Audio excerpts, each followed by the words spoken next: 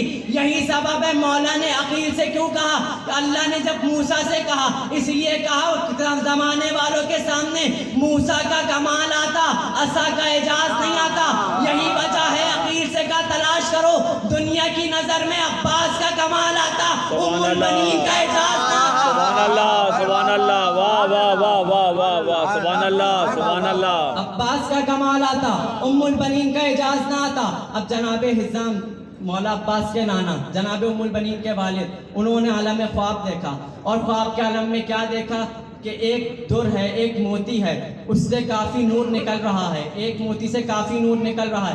انہوں نے اس موتی کو اٹھایا اور اس موتی سے خواب میں ہی ایک بندے سے پوچھا کہ بتاؤ بھائی یہ موتی اس کی کیا قیمت ہو سکتی ہے, اس کی قیمت مجھے بتا سکتے ہو؟